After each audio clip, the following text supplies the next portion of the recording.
स्वामी जगाची माऊली, स्वामी कृपेची साहुली, ऐसी निरंतर माया मी कुठे न पाहिली. श्री स्वामी समर्थ. सर्व मित्रमैत्रिणींचे आपल्या श्री दत्त अनुभूती परिवारामध्ये सहर्ष स्वागत आहे. स्वामींची कृपा तुमच्यावर निरंतर राहू दे. आज आपण स्वामी भक्त श्री गोपाळ बुवा केळकर लिखित बखरीतील बखर क्रमांक 55 ऐकणार आहोत.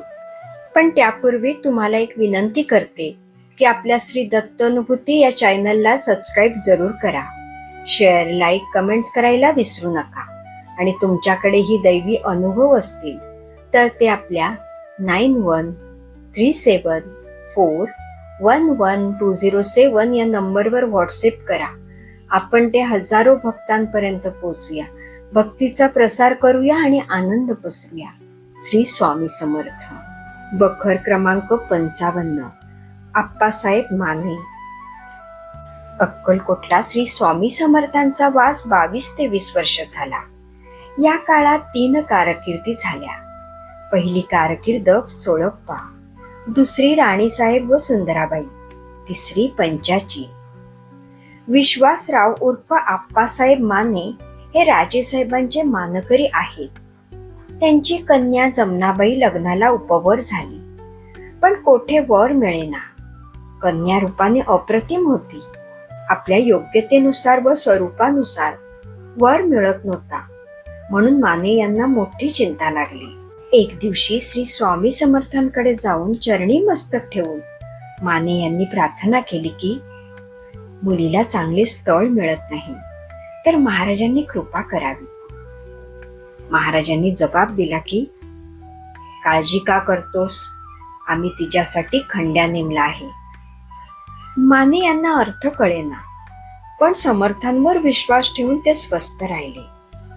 काही दिवस गेल्यावर असा योगायोग आला की श्रीमंत खंडेराव महाराज गायकवाड यांच्याशी जमनाबाईचा विवाह झाला. तेव्हा महाराजांचा बोलण्याचा अर्थ सगळ्यांना समजला. तीच आप्पासाहेबांची कन्या हल्ली बडोद्यात श्रीमंत जमनाबाई साहेब आहेत. पुढे आप्पासाहेब माने हे महाराजांचे पूर्ण भक्त बनले. महाराजांचीही त्यांच्यावर पूर्ण कृपा होती.